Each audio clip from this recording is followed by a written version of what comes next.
Dans cette vidéo, on va voir comment optimiser le choix pour un exercice de travail hypertrophique ou un exercice de travail fonctionnel. Et on s'y met maintenant.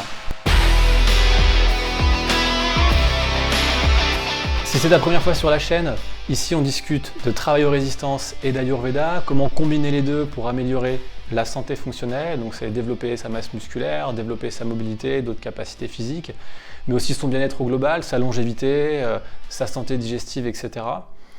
Donc pense à t'abonner, à activer les notifications aussi. Je publie peu, jamais le même jour, donc au moins en ayant les notifications activées, quand il y a une nouvelle vidéo article comme ça qui sort, tu es sûr d'être au courant et de ne pas passer à côté. Et on y va.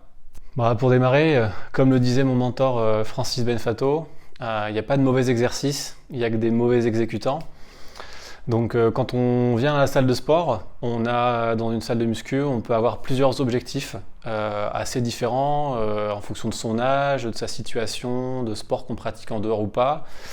Et du coup, la création de son programme, le choix des exercices qu'on va mettre dans le programme, il est très important puisque tout le monde a un temps limité et on cherche à optimiser ce temps pour avoir le plus rapidement possible les résultats qu'on espère, qu'on souhaite.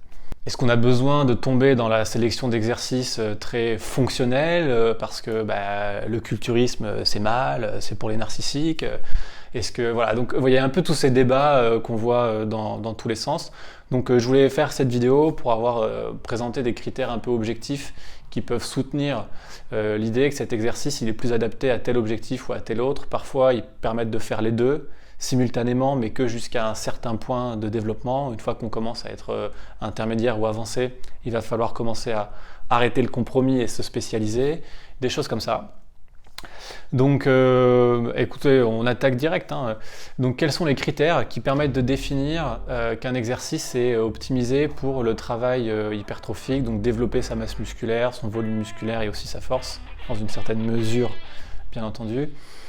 Ça repose sur 3 critères principaux selon moi. Le premier, il faut que l'exercice respecte un bon alignement, ou on pourrait aussi parler d'une bonne précision de tension. Donc ça veut dire qu'il va être capable de transférer efficacement aux fibres musculaires ciblées la tension de la charge manipulée à ces fibres, de pouvoir aligner correctement les différentes articulations sans créer des leviers secondaires inutiles qui viendraient parasiter le mouvement, créer aussi des forces de cisaillement dans les articulations dont on ne veut pas, donc avoir un bon alignement articulaire, éviter les usures et pouvoir transférer un maximum de force sur les fibres musculaires ciblées. Donc voilà, ça je pense c'est une première chose, un peu cette idée d'alignement, précision de tension. Donc bien entendu il y a le choix de l'exercice, mais là il va y avoir aussi la technique de la personne, bien entendu. Le deuxième élément, ce serait la stabilisation, le renfort de l'exercice. Si on n'est pas stable, si on n'a pas un support contre lequel être stable et pousser contre, on va avoir énormément de déperdition de force et du coup on ne sera pas capable de charger autant le muscle pour transférer cette force, exprimer sa force complètement. Elle sera en partie dissipée dans le besoin de se stabiliser. Donc si vous pensez que c'est pas si important que ça, je prends un exemple. Qu'est-ce qui se passe sur une presse à cuisse où il n'y a plus de dossier? On peut plus faire l'exercice. On a besoin de ce renfort dans le dos pour être stable et pousser contre. Donc un autre exemple peut-être qui va aussi être plus concret, si on fait un développé couché aux haltères, donc on est sur un banc bien stable pour pouvoir pousser à l'opposé de la direction du banc. Donc il n'y a aucun problème, là on peut exercer toute sa force. Maintenant si je fais ce développé couché au câble, à la poulie vis-à-vis, au câble, et que je le fais donc debout dans cette position-là, là je vais devoir stabiliser mon tronc, je ne vais pas pouvoir prendre aussi lourd, je vais devoir me pencher en avant, je vais être perturbé, etc. Et donc forcément on ne pourra pas exprimer autant de force. Donc l'exercice est toujours intéressant.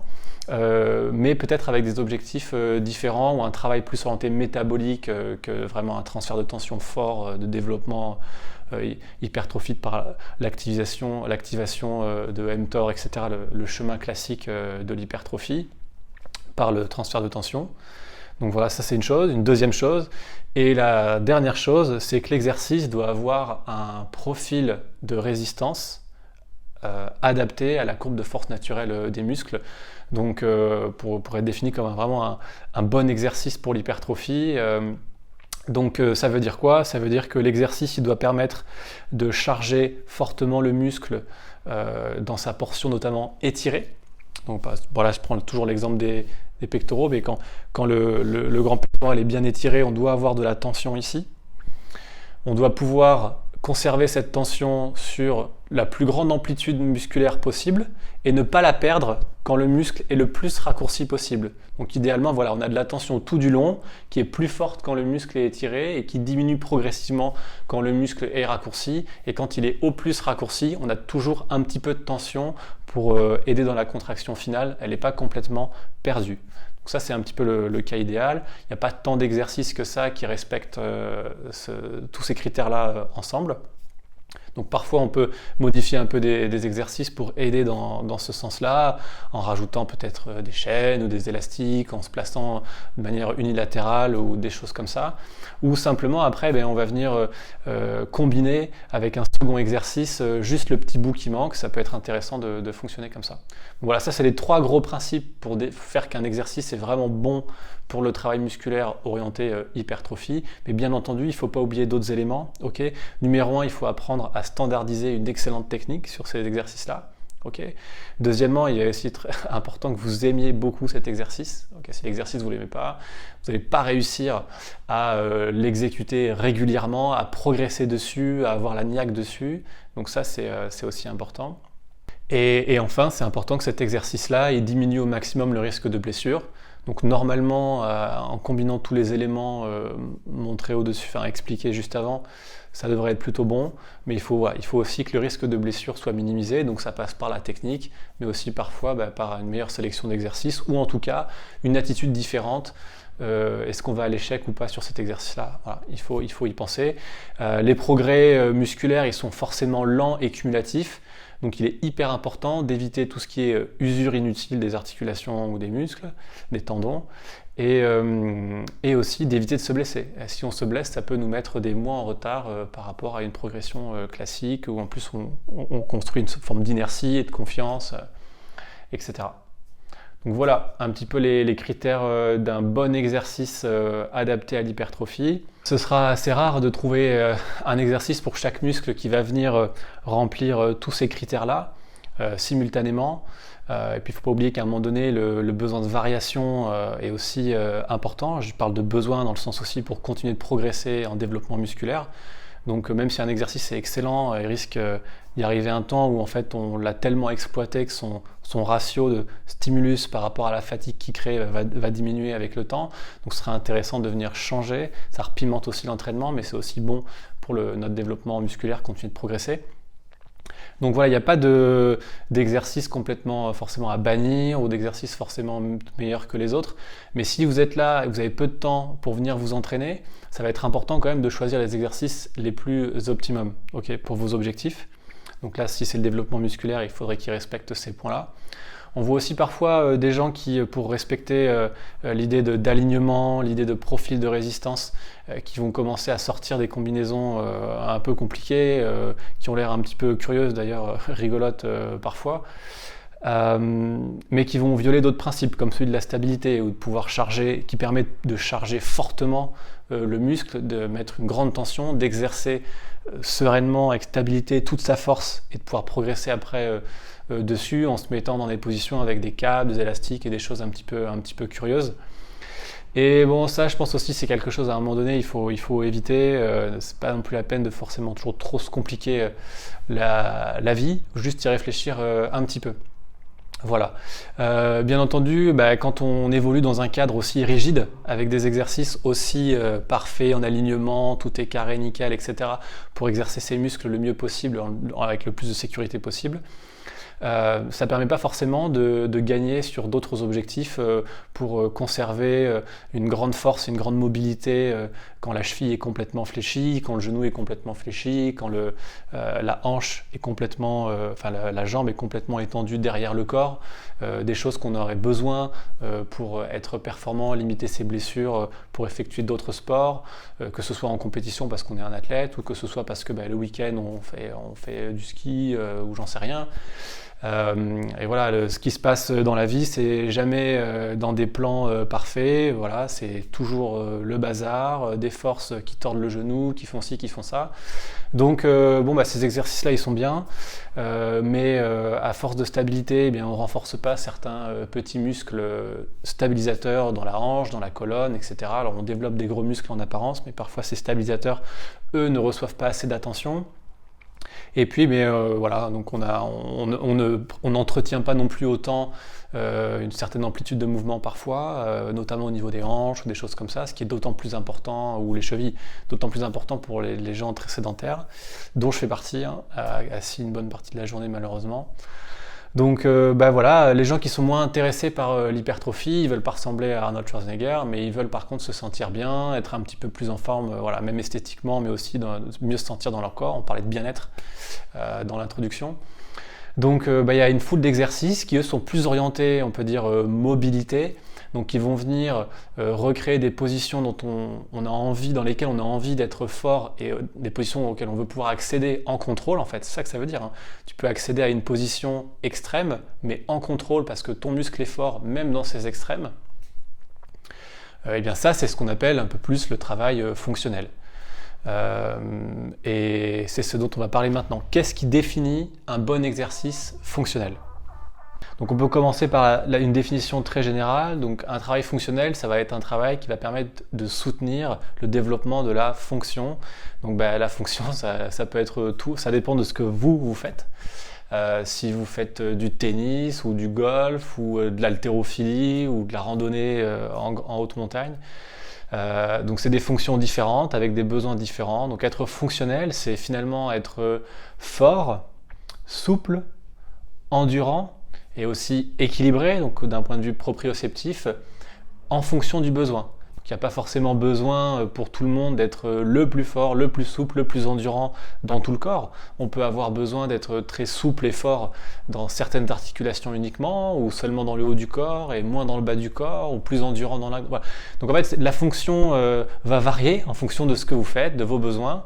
Le travail fonctionnel, ça peut vouloir tout dire et rien dire. Ce qu'on peut quand même dire, dans le cadre de Vedic Fitness, de la philosophie que je souhaite véhiculer, sur laquelle je souhaite m'exprimer, c'est que pour moi, un travail fonctionnel, ça va être un travail où on va pouvoir entretenir, améliorer tous les mouvements archétypes principaux humains pour pouvoir avoir un corps qui fonctionne bien, dans lequel on se sent bien et qui permet de faire la majorité des activités. Donc il faudra qu'il y ait un bon transfert entre les exercices qu'on fait à la salle en tant que travail fonctionnel avec les activités qu'on va être à même de faire en dehors, que ce soit pour une grand-mère qui souhaite ramasser son petit enfant ou attraper une tasse en hauteur, ou alors quelqu'un de plus jeune qui a besoin de faire du ski de rando, de l'haltérophilie, ou qui met des besoins sur son corps plus intenses, qui demande de la mobilité, de la force, de l'endurance, etc.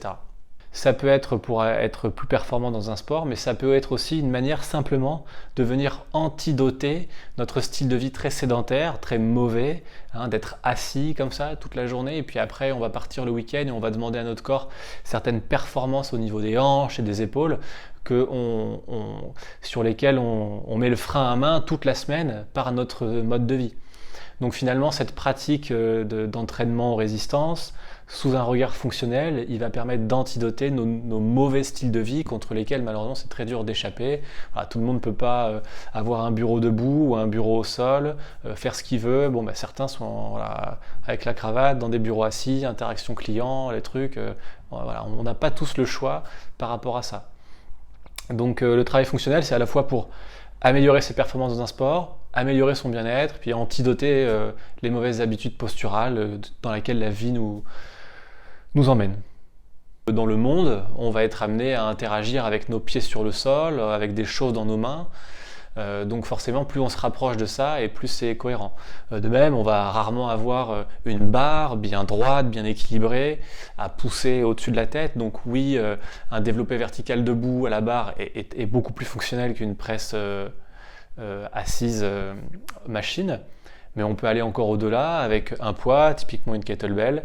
Et le fait d'être en unilatéral comme ça, tout de suite, ça rajoute une composante un petit peu plus fonctionnelle, ou de pouvoir ajouter un petit peu de rotation comme ça, de venir charger des pieds jusqu'au bassin toute la chaîne de tissus connectés par les fascias pour venir amortir le poids et transférer un maximum de force comme ça. Là on fait peut-être encore un pas au-delà, donc on voit qu'il y a un peu plein de niveaux.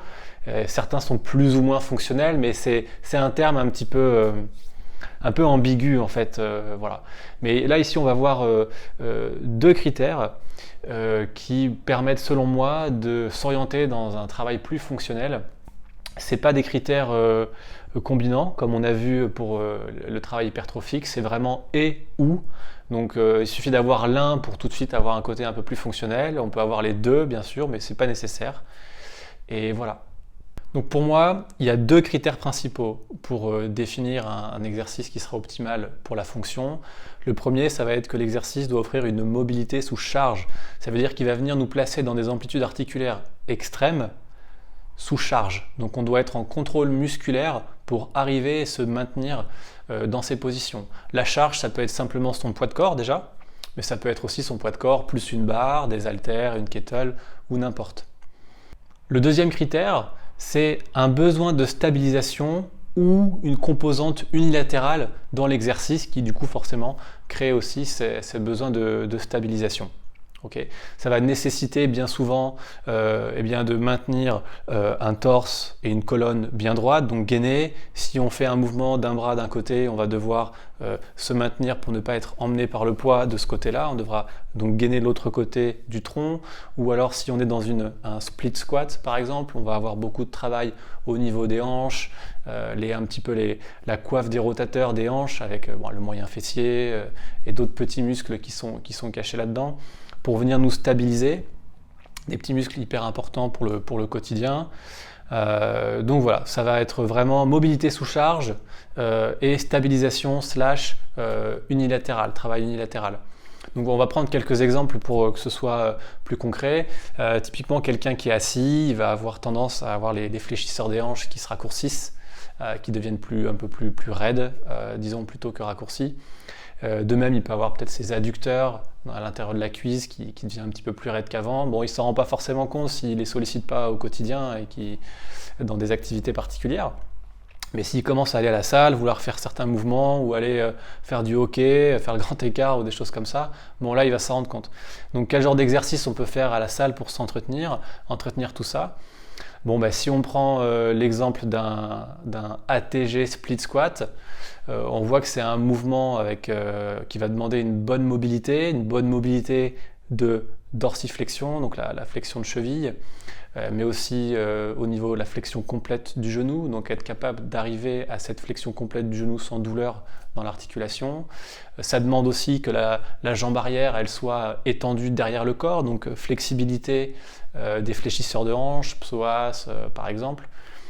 Donc voilà, un exercice qui va demander pas mal d'extrémum d'amplitude de certains muscles, certaines articulations, mais en même temps, on doit stabiliser son corps puisqu'on est en split squat, split stance, et en même temps, on a tout le poids de corps qui repose dessus. Donc on peut bien entendu régresser ou rendre l'exercice plus dur, donc régresser en s'aidant avec des bâtons, rendre l'exercice plus dur en mettant une barre sur le dos. Et donc là, on se retrouve en mobilité sous charge et en stabilisation et aussi un besoin un exercice unilatéral. Donc là, tous les critères sont remplis. Par contre, est-ce que d'un point de vue transfert de tension, capacité d'exprimer un maximum de force sur certains muscles, est-ce que là, on respecte les critères de l'hypertrophie? Eh bien non. Quelqu'un de débutant, oui. En fait, pour cette personne plus ou moins débutante, elle sera capable de jouer sur les deux tableaux avec des exercices fonctionnels. Mais au bout d'un moment, ces muscles auront besoin d'exercices plus spécifiques il aura du mal à aller chercher autant de force dans ces exercices fonctionnels, puisque le besoin en stabilisation deviendra trop grand par rapport à la force qu'il a besoin d'exprimer, et son exercice deviendra limité plus par ça que par le muscle qu'il cible qui fatigue. Donc c'est là qu'on sera obligé de prendre quelques compromis ou de combiner 2 exercices ou voilà, de varier un petit peu à ce niveau-là. Mais c'est sûr qu'une personne novice, désentraînée, cette personne-là, elle pourra complètement utiliser des exercices fonctionnels pour en faire aussi des exercices hypertrophiques dans un premier temps. C'est d'ailleurs une très bonne manière de faire. C'est comme ça que je fonctionne avec beaucoup de mes clients, parce que ça leur donne tout de suite un meilleur contrôle corporel, ça évite de se blesser plus tard et de sous-estimer l'importance de certains petits muscles stabilisateurs. Problème que j'ai eu par le passé, donc c'est aussi l'expérience qui parle, à m'orienter énormément dans l'isolation, parce que le culturisme à outrance, c'est de l'isolation. Donc ça peut nous jouer des tours dans le quotidien aussi. Bon, voilà. Qu'est-ce que je peux donner d'autre comme style d'exercice qui serait très fonctionnel? Prenons l'exemple avec une kettlebell, de faire une presse verticale, donc presse militaire à un bras. Un mouvement comme ça qui s'affichera là, tiens, par exemple. Donc si je le fais debout, ça me demande un besoin de stabilisation, donc j'ai toute ma sangle abdominale, mon dos, mon ventre, mes hanches, même au niveau de mes pieds, voilà, je suis obligé de me stabiliser dans l'espace. Et je suis à un bras, donc en même temps le poids me tire d'un côté, donc il faut que je me stabilise de l'autre. Il y a peut-être aussi un peu des éléments de rotation ou d'inclinaison que le cerveau gère tout seul, mais on a besoin de rester bien gainé et stabiliser tout ça, ce qu'on retrouve dans le quotidien, dans d'autres sports. Et puis de faire son mouvement en contrôle. Donc là, on a un exercice vraiment fonctionnel, mais qui permet aussi quand même de travailler assez bien sa force. Les mouvements unilatéraux, le problème c'est que ça prend plus de temps, mais un bon avantage c'est que ça permet de développer bien souvent plus de force. C'est le phénomène du déficit bilatéral. Donc en fait, si vous allez vous rendre compte qu'a priori vous êtes capable de soulever plus de poids à un bras ici qu'avec les 2 bras en même temps. C'est ce qu'on appelle le déficit bilatéral. Donc voilà, et donc c'est sûr que si on voulait un exercice vraiment beaucoup plus ciblé pour l'avant de l'épaule et les triceps, plus orienté isolation et optimisé au maximum pour l'hypertrophie, peut-être on se mettrait plus sur une machine, et là on est très stable, on peut exercer toute sa force et avoir comme facteur limitant l'épaule, le triceps et absolument pas autre chose. Du coup l'exercice est moins fonctionnel, plus hypertrophique, mais ce genre de différence aura vraiment un impact pour les personnes qui commenceront à être plus avancées. Voilà. Il y a aussi des exercices fonctionnels qui sont purement fonctionnels. Des exercices qu'on retrouverait plus dans un cabinet de kiné, qui vont par exemple cibler le moyen fessier en particulier pour un petit peu décoapter nos hanches, être plus stable, libérer un peu le bas du dos de certaines tensions parce que d'autres muscles dans les hanches font pas leur boulot, etc. Bon venir travailler sur ce genre de position, de petits muscles comme le moyen fessier, le petit fessier, des choses comme ça aura aucun impact quasiment esthétique, donc d'un point de vue hypertrophie ou ce genre de choses, ou force, etc. Par contre, ça nous créera une bien meilleure base de stabilisation par lesquelles on pourra après exprimer notre force. Et sans parler de ça, simplement dans le quotidien, vous pouvez aller faire des randos sans avoir mal, vous pouvez aller passer votre semaine assis à votre bureau et puis pouvoir faire des choses le week-end, quand bien même vous n'êtes pas tous les jours à entretenir votre mobilité non plus, etc. Donc c'est ces choses-là qui sont intéressantes. Et quand notre temps est limité, on va venir combiner au maximum pour ces exercices. Est-ce que je fais plus de l'hypertrophie, plus de la fonction? Est-ce que je peux pas trouver un exercice qui fait les deux ou pas pour gagner du temps et aller vers mes objectifs? Voilà, donc on arrive au bout de cette vidéo article. J'espère que ça vous a plu. N'hésitez pas à laisser un petit commentaire, poser des questions ou réagir à ce que j'ai dit, si vous êtes d'accord, si vous n'êtes pas d'accord. Je voulais juste aussi conclure en disant que on peut tout à fait créer un programme qui soit à la fois fonctionnel et hypertrophique, absolument, en particulier pour les débutants ou les gens désentraînés ou les gens avec des objectifs hypertrophiques modérés. Mais bien entendu, plus on va devenir avancé et plus il faudra choisir dans quelle branche on a envie de vraiment progresser et comment on peut compliquer les choses. Ce que je voulais dire aussi, c'est que les exercices avec l'alignement parfait, il faut se méfier de ne pas rater la composante de stabilisation pour exprimer un maximum de force. Et de même, dans les exercices fonctionnels, ça ne veut pas dire exercice de l'impossible, à faire des squats sur une Bosu Ball pour créer de l'instabilité de manière artificielle et bizarre. Voilà. C'est pas non plus des exercices de clown comme ça pour devenir un exercice fonctionnel. Ok, donc merci d'avoir regardé la vidéo jusque là. Allez faire un tour sur le site, mettez un petit commentaire, mettez un pouce, partagez, faites tout ça, ça aide et ça soutient la chaîne. Allez, merci et à la prochaine.